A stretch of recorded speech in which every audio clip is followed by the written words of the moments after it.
Welcome to the final installment of Broken Skies here on Cess Talks Sports, BWISE, PoliSports Tea Time. The WNBA's problem isn't Houston, it's Chicago. One of the league's biggest markets can't provide equal workplace conditions.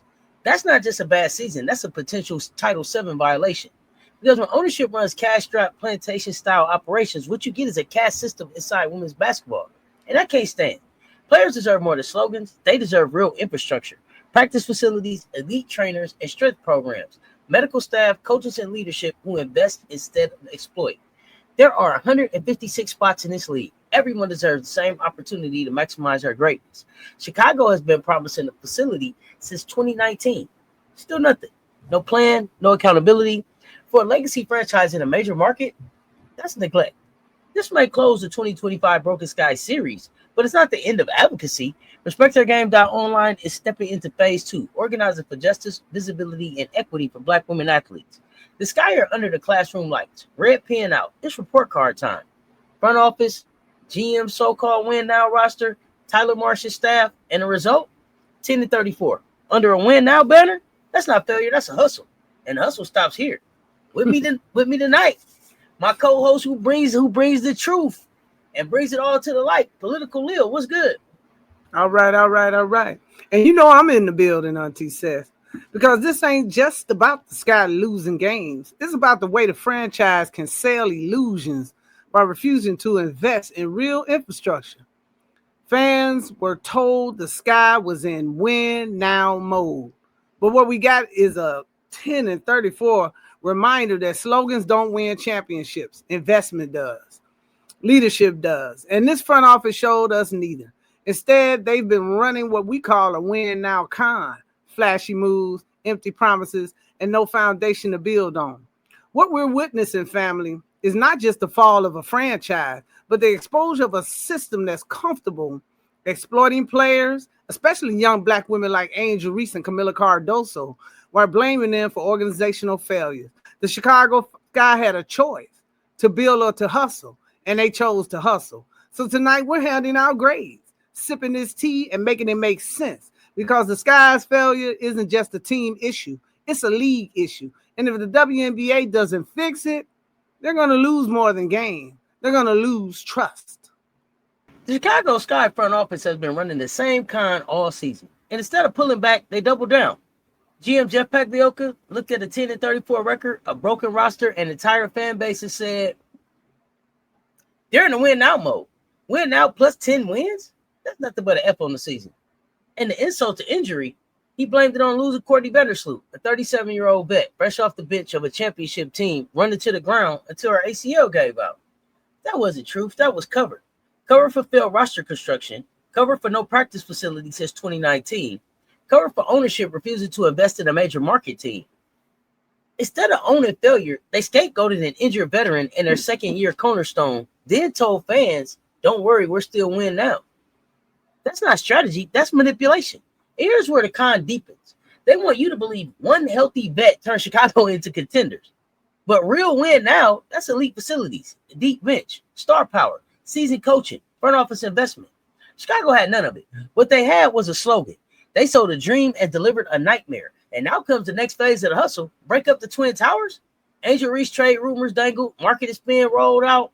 The same empty promise sold again. That's not building a franchise. That's recycling excuses. And that's why we're putting the front office under the microscope, because this hustle has gone on long enough. And Auntie says you hit it right on the head. This isn't basketball talk. This is hustle talk. The GM wants fans to believe that losing Vandersloot was the reason why the season collapsed. But let's be honest. If your win now strategy depends on one aging player, then it was never a strategy to begin with. It was a smoke screen. And what's wild is that they think people can't see the game behind the game. But we see it. This is about deflecting accountability. Instead of admitting they don't have infrastructure, they keep shifting the narrative. First it was trust the win now plan. Then it was, we just got unlucky with injuries. And now it's, we still in win now mode. That's not leadership, that's a grift. Because what they're really doing is buying themselves time, hoping the fans stay loyal while they continue to underinvest. And let's not ignore the bigger picture. This hustle doesn't just rob fans, it robs the players. Young talents like Angel Reese and Kamilla Cardoso got thrown into a dysfunctional system, forced to carry the weight of a broken roster, while ownership sat back counting the ticket and merch sales. And now, instead of owning their failure, they're floating rumors of trading Reese. That's not player development. That's exploitation. So when the GM says win now, what I hear is sell now. Sell the illusion. Sell the hope. Sell the fans a vision without ever giving the players the tools to achieve it. And that's why this so-called strategy has been exposed for what it is, the next phase of a con. Because until the front office is forced to invest in real basketball infrastructure, the Sky will keep hustling dreams while grounding greatness. All right, now class is in session, and first up on the report card is Chicago Sky front office.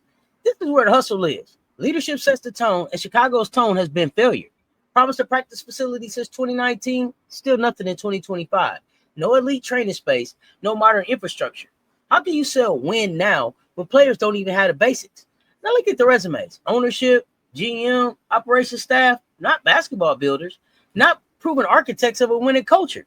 Just executives cashing checks while the product on the floor collapses. Quick fixes, slogans, smoke and mirror trades, that's been a pattern. And when the season went south, excuses, injuries, bad luck, anything but accountability. Compare that to real franchises, invest in facilities, hire elite basketball minds, develop young talent. Chicago did none of it. So the grade, a bold red F. Because leadership isn't about press releases or ticket sales. It's about building a culture of excellence. Until this front office stops hustling and starts building, the Sky will never rise. And I'll add this, Auntie says, when we talk about infrastructure, we're not talking about bricks and mortar. We're talking about a vision. Other franchises in the league are building towards something. Chicago, they've been stuck in the same cycle of short-term fixes that keep them mediocre at best. That's why fans feel duped, because every season comes with promises, but every season ends with disappointment. What really stands out to me is the disconnect between the front office, what the front office says, and what it does. They talk about win now, but their action screams cut corners now. They've cut corners on facilities, cut corners on coaching, and cut corners on roster balance. It's not ambition, that's neglect. And the players are the ones paying the price for it with their careers, their health, and their reputations on the line. And when you dig deeper, the caste system inside the WNBA becomes clear. Some franchises get to operate with elite resources, while others, like Chicago, are allowed to limp along on excuses. That's not just a Sky problem, that's a league problem. Because when the league allows one of its major market teams to fail at this level, it drags down everyone. So yeah, this front office isn't just failing on the basketball side, they're failing the city. They're failing the fans, and most importantly, they're failing the players. And until ownership and leadership are held accountable, we'll keep seeing the same hustle repackaged season after season. That's why the grade is an F, no hesitation, because at this point, they flunked leadership one-on-one. All right, we're going to flip the page. It's time to grade the sidelines. Coaching staff, a team with no identity, no offensive system, no defensive backbone, no rotation consistency. Night after night, it looked like they were winging it. That's survival mode, not coaching. Tyler Marsh got the keys, but let's be real. He didn't know how to drive. Rookies thrown into the fire with no development. Bench players lost, never knowing their role. Starters stretched beyond their limits. That chaos, it falls squarely on the staff. And the biggest thing, no adjustments. Good coaches build around strengths, cover weaknesses. Instead, cookie-cutter game plans, poor in-game calls, same mistakes on repeat. That's not growth. That's stagnation. Grade, D+. And that's generous. The only reason it's not an F, Reese, Cardoso, and a couple rookies shining through the mess. But let's be clear. They succeeded in spite of this staff, not because of it. Coaching is about elevating everyone. Chicago did. And let me jump in, Auntie Cess, because you're right. The coaching staff looked overwhelmed all season. There was no culture being built, no standards of excellence being demanded. You can see it in the way the team carried itself on the court. Inconsistent, disjointed, and mentally checked out at times. That reflects leadership. Players can only do so much when the system around them is broken. The assistants have to get called out too. That wasn't just about Marsh. The staff as a whole didn't show the creativity or toughness you need in this league. If one coach couldn't figure it out, the assistants have to step in, make suggestions, change the approach. Well, we didn't see that. What we saw was a bench full of silence while games slipped away. That's not development, that's defeat. And here's a piece that really bothers me. Instead of accountability, the narration became about excuses, injuries, roster turnover, bad luck. But coaching is about solving problems, not explaining them away. Fans can handle the truth, but they can't keep swallowing excuse season after season. So yeah, the D+ stands because this staff didn't give the players the tools to succeed, didn't give the fans the growth they deserve, and didn't give the league a product that matched the win now hype. Coaching is supposed to be about building, and all we saw was patchwork.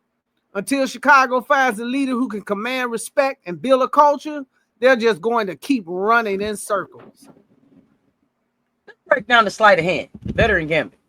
The front office tried to sell fans on one move. Bring back 37-year-old Courtney Vandersloot, fresh off the bench in New York. And somehow that meant Chicago was ready to compete? That's not strategy, that's spin. The illusion was simple. Forget the missing practice facility. Forget the shallow bench. Forget the broken rotations. Vandersloot is back. Everything is fine. Her return was a shield for the GM, a shield for the bad roster construction, a shield for ownership's refusal to invest. Vandersloot is a legend. Respect her resume. But when your win now plan leans on a declining vet as the centerpiece, that screams no vision. Contenders are built with balance, youth, depth, star power, leadership. Chicago had none, and the receipts don't lie. Not one vet outscored or out-rebounded Reese and Cardoso. Second-year players carrying the load, while vets played passenger. Veterans are supposed to anchor. Chicago's veterans left the team exposed. The grade F. Not because Vandersloot failed, she gave her all, but because leadership used her as a prop in their hustle. Unfair to her, unfair to the Twin Towers, unfair to the fans who bought into the con. And Auntie said she said it perfectly. Vandersloot's name was used as a cover, not a strategy. This wasn't about honoring her legacy. It was about distracting the public from the truth. It's like saying, look over here at the returning star while the foundation of the house is crumbling right underneath your feet. What bothers me most is how this fits into the larger hustle we've been talking about. Because instead of being transparent with the fans, saying we need to rebuild, we need time, and we need to invest, they chose to sell nostalgia. They banked on the emotional connection to a veteran player to gloss over the lack of accountability at the top. That's not leadership, that's misdirection. And it's also a dangerous cycle for the players.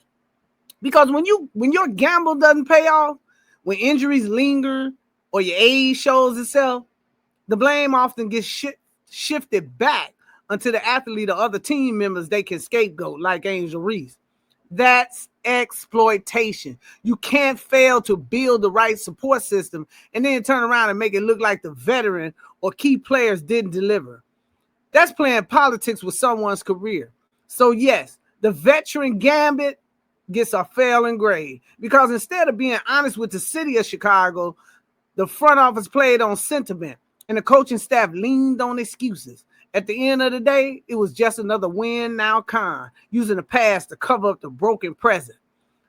Let's look at something the Chicago press refused to do. Look at the GM draft move. The GM draft and roster construction approved by the front office only compounded the problem, giving up the number 3 pick that could have landed the runner-up to the Rookie of the Year this season, Centron.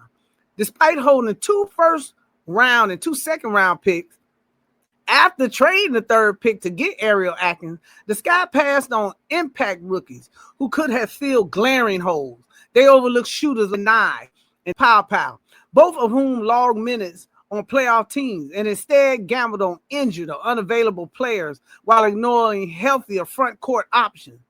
In free agency, the veterans they added brought substandard offense and defensive results, contributing little to the team's competitiveness. With those miscalculations, the Sky stumbled to a 10-34 record. Draft and roster moves, your grade is a failure. Let's put the receipts on the table. Courtney Vandersloot, 14-year vet, a legend, logging 37 minutes a game. And 7 games in, ACL tear. The record at that point, 2-5. Most of those losses, blowouts. The win-out plan was already sinking. Instead of protecting her body, managing her minutes, or easing her role, the coaching staff ran her straight into the ground. That now win, that's wear down. And when Vandersloot went down, the whole house of cards collapsed. Exactly, Auntie. And it wasn't just Vandersloot. Let's talk about Elizabeth Williams. 10 years in, coming off an ACL injury, inconsistent at best. No real impact on the glass or on the scoreboard. Kia Nurse, 6 years in, hot one night, invisible the next. Rebecca Allen and Rachel Banham, both 9 years in. And what did they bring? A couple of flashes here and there, but no consistency, no leadership, and no development for the young cornerstones.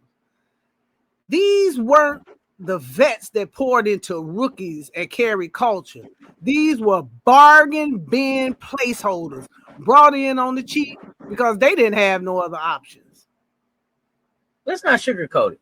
Outside of Ariel Atkins, not a single vet cracked double figures in scoring. Not one. Not a single veteran pulled down double-digit rebounds either. You know who did? Angel Reese, Kamilla Cardoso. Reese led the team in scoring and rebounding. Back-to-back seasons averaging a double-double. She was the engine, the leader, the cornerstone. But instead of building around her and Cardoso, the Sky filled the roster with fading vets who couldn't carry the load. No mentorship for HBL, no elevation for Maddie Westbell, no development pipeline for the rookies. That's not how you build a future. That's how you waste one. And then to add insult to injury, they tried to sell the fans on Savina Uzun, a guard from Turkey with just 1 year of experience. Chicago hyped her up like she was the point guard, some point guard upgrade who would turn things around. Let's check her numbers. 3 points a game, 1 rebound, 2 assists. That's less than what Angel Reese did, who plays forward. That's not floor general. That's a liability.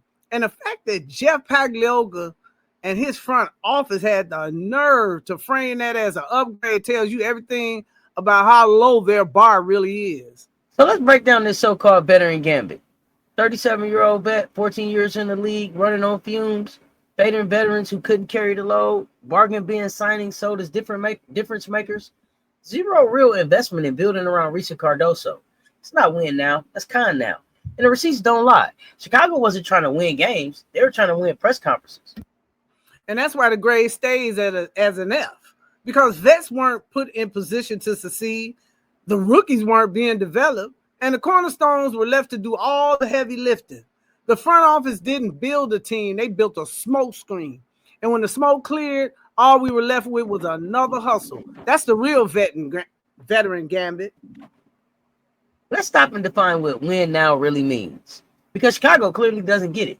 You need a real practice facility, stars who could take over games, a deep bench to survive injuries, a seasoned coaching staff to tie it all together, and most of all, a system with clear offensive and defensive identities. Chicago had none of that. No facility, no identity, no depth.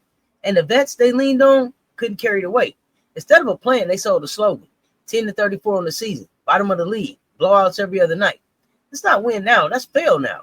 And let's be real, leaning on 2 second-year players to drag a broken roster isn't strategy, it's exploitation. Reese and Cardoso carried the load. The vets and upgrades disappeared. The only true win now energy came from the young stars left without the infrastructure to thrive. Chicago's version of win now, smoke and mirrors. The receipts don't lie. Without investment, leadership, and accountability, win now turns into fail now. And that's the key, Auntie says. Chicago turned win now into a hustle.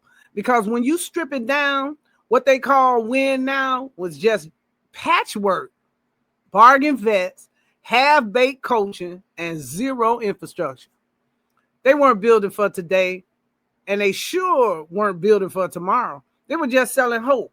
A true win-now team doesn't leave young players and rookies stranded. It doesn't run an Asian vet into the ground 7 games into the season. It doesn't sign role players who average 3 points a night and then hype them up like they game changers. A true win-now team surrounds its cornerstone stars with every resource possible, the best trainers, the best facilities, and the kind of depth that wins when it matters most. And here's the part fans have to hear. Slogans don't win rings. Investments do. The Sky wanted the shine of being in contention without paying the real price of building contention. And when you do all that, all you get is empty slogans, empty promises, and a team that can't compete on the floor. So let's lock it in. Chicago win now was never about winning. It was about stalling. It was about buying time. It was about keeping fans quiet while the front office ducked accountability. And until the league steps in and demands real standards, win now will keep being just another con in Chicago. All right, pistols down. Chicago Sky sat in this classroom all season, and the red pen don't lie. Front office F. No practice facility after years of promises. No infrastructure, no long-term plan, no accountability. They saw win now while building on quicksand. Roster construction D. The only reason it's not an F, they lucked into Reese and Cardoso. Outside of them, fading vets, injury risk, bargain bin signings. No balance, no support. That's not building, that's demolition. Coaching staff, D+. No offensive system, no defensive backbone, no development. The Twin Towers and rookies thrived in spite of coaching, not because of it. Tyler Marshall's staff failed to adjust, failed to inspire. Player development, C. Reese with back-to-back double-doubles, Cardoso showing dominance, HBL and Westbell carving roles. But let's be clear, that growth came from raw talent, not structure. This guy survived off individual brilliance, not cultivation. Transparency with fans, F. Empty promises, excuses dressed as strategy, spin instead of honesty. Fans don't forgive being hustled, and that's exactly what Chicago did. Final GPA, fail and win now 1-on-1, F's in leadership and transparency, D's in roster and coaching, a mercy C in development. The only ones who passed, Reese and Cardoso. The young stars carrying the load while the hustle dragged everything else down. And Auntie says that GPA tells the whole story. Because what we're really grading here isn't just wins and losses, it's values. The Chicago Sky didn't just fail at basketball. They failed at honesty, they failed at investment, and they failed at protecting their players. That's why this report card feels bigger than one franchise. This is about a league tolerating a system that lets major market teams operate like small-time hustlers. When we talk about exploitation, this is what it looks like. Angel Reese led the team in both scoring and rebounds for the second straight year, averaging a double-double, carrying the weight of a franchise on her back. And instead of building around her, the front office degraded her in the press. And now they're floating trade rumors. That's not just poor management, that's disrespect. Kamilla, Cardoso, Reese, and the rookies deserve a system that pours into them. And instead, they got a revolving door of excuses. And let's not forget the veterans. Chicago treated them like patches on a sinking ship instead of real contributors. They ran Vandersloot into the ground until her ACL gave out, left others floating in inconsistent roles, and then used them as a scapegoat for why the plan failed. That's not veteran leadership. That's veteran exploitation. And at the end of the day, it left everybody, young and old, set up to fail. So when we stamp the final grade, it's not just saying the Sky failed this season. It's saying the hustle is over because you can't keep selling fans dreams while denying players the resources they need to win. If the WNBA wants to grow, it has to demand more from its franchises, equal facilities, equal investments, equal commitment to excellence. Until then, Chicago will remain a cautionary tale. And the verdict, family, is simple. The Sky front office sold illusions, but the receipts don't lie. That was never win now. It was hustle now. And that's why this report card is stamped with a big red fail. Okay. This is the last sip of the Broken Skies Cup, and it's bitter. Chicago wasn't just a failed franchise. They became the case study of how a league can preach growth while tolerating the exploitation. This ain't about wins and losses. It's about dignity. It's about equality. It's about respect. When a flagship team in a major market operates with a plantation mentality, that's not just their problem. That's the league's shame. Every one of the 156 positions and the players deserves equal conditions. Elite training facilities, medical staff who protect their bodies, front offices that build careers, not destroy them. You cannot grow $1 billion league while denying players the basic tools to succeed. That's not progress. That's a systemic abuse. And here's the part the league should fear. The law is clear. Title VII prohibits unequal workplace conditions. What's happening in Chicago? That's a lawsuit waiting to happen. Because when some players get stake and others are stuck with scraps, you're not just building a caste system, you're breaking federal law. So if the WNBA doesn't act from the top, the courts might do it for them. And that's why this moment is bigger than basketball. Because what we saw with the Sky, fading vets tossed in like patches, Second-year players left to carry the load. Stars like Angel Reese exploited and then whispered about on the trading block. That's a mirror being held up to the league itself. You can't hide behind Caitlin Clark headlines forever. You can't keep weaponizing the media to distract from the inequality happening in your own house. The truth always comes to light. The Sky failed this season, but what really failed was the system that allowed it. Ownership that cut corners, a GM who ran a win-now con into the ground, a league office that looked the other way.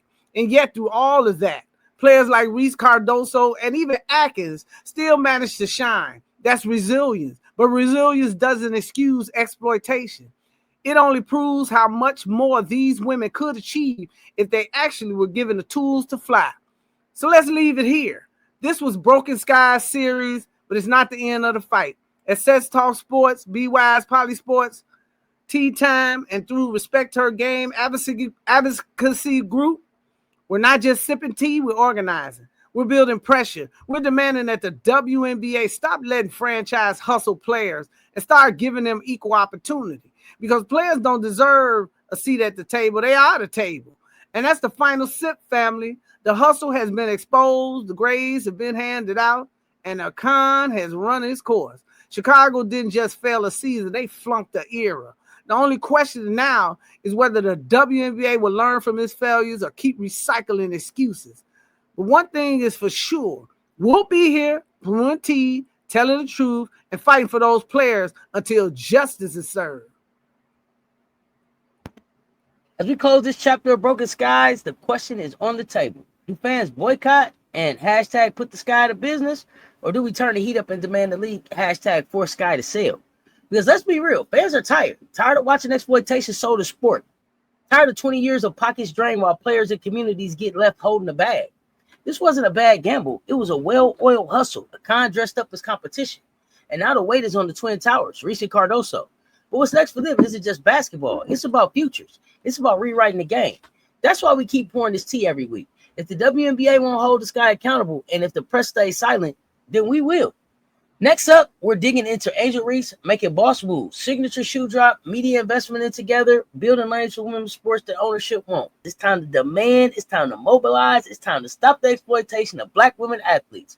Remember this, when they sell false hopes and spin the cycle, we call it what it is, a hustle, and we fight back.